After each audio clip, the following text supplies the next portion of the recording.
All right, here to start us off tonight, Democratic strategist Basil Smikle. He is the former executive director of the New York State Democratic Party. Also with us, Republican strategist Susan Del Percio. Both are MSNBC political analysts. So are we being hyperbolic here by calling this retribution? I mean, is there any other word to use in terms of what Trump is doing, the way he has projected the weaponization of the state against his perceived political enemies other than retribution? Well, it's not hyperbolic. He said it.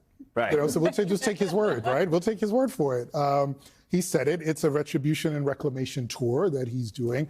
And yes, you could see chapter and verse that he has chosen people in institutions that have been critical of him to say, well, let's take another look at you. Let's look a little harder at you.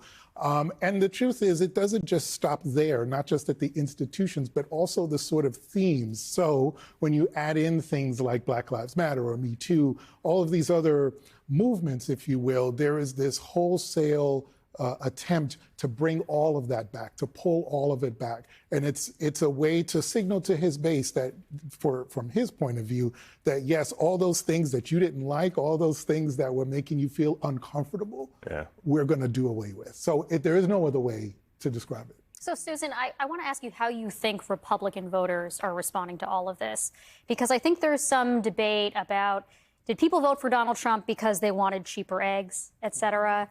Did they vote for Donald Trump because of these other parts of his agenda that he also spoke about frequently on the campaign trail? Is this going to help Trump and Republicans win or maintain the Republican vote? Well, right now it's certainly deflecting a lot. So, and I think that's where he wants to be. And as Basil said, he promised to do this. This is a campaign promise. Let's not forget that's a campaign promise he is delivering as much as a tax package. Like it's the same for him and for Trump supporters, that core base.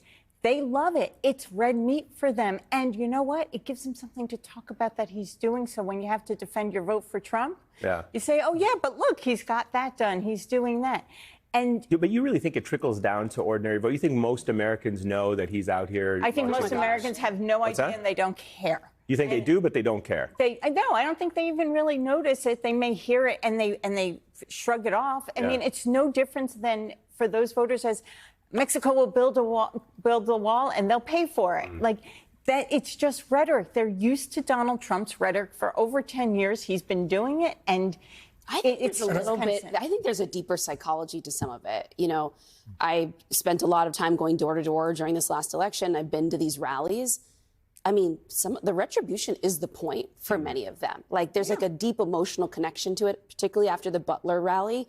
This idea that there's almost like this divine justice that needs to be enacted against his enemies, that like God is actually guiding President Trump toward all of this. Well, that was it's not even red meat, like bread and circuses, funny, haha. It is, for some people, like what they wake up thinking about first in the morning. As like an animating factor. Don't forget, like it wasn't reported on a lot, but Trump definitely had, like, there were lots of ads and there were lots of discussions, specifically in the Midwest, about him being godlike. And I don't say that with any jest whatsoever.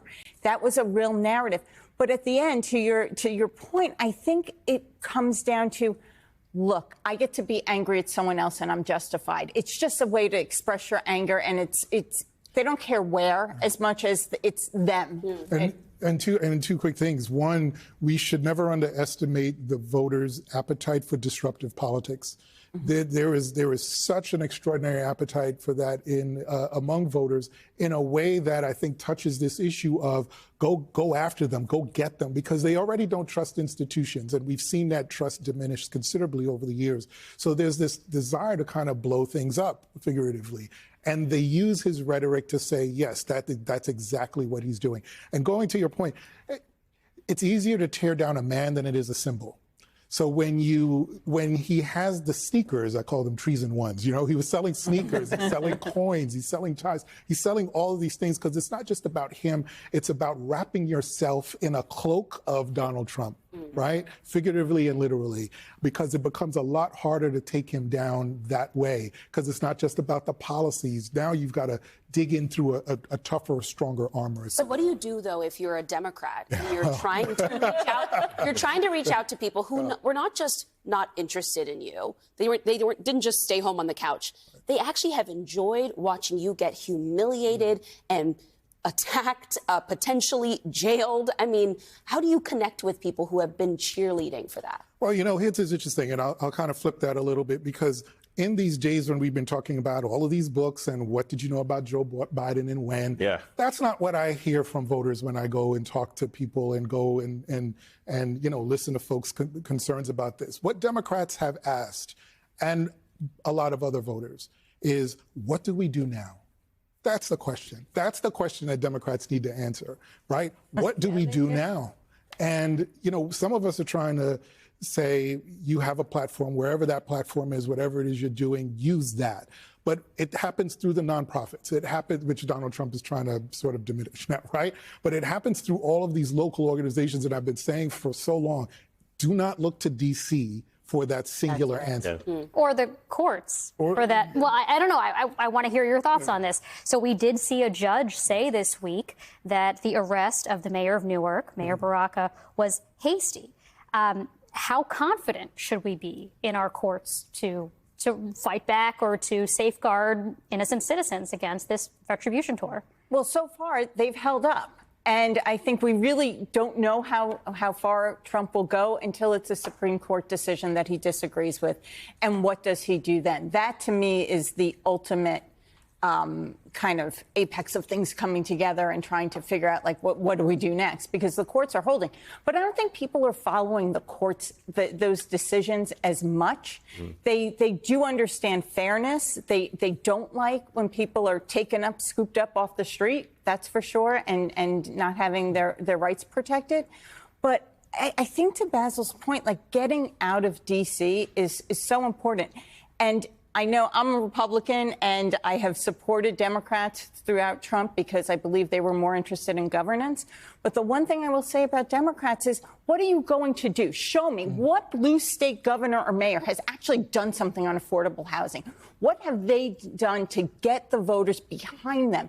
Because that's what voters want. Donald Trump may have been full of it and given lies and spewed things that he would do that can never be done. But at least he said, I'm going to go do it. And I don't think we've heard Democrats say, I'm going to fight for you and do this. Instead of its big, broad things, I will fight for your democracy. No. Tell people you're going to fight for their property taxes. That's what works.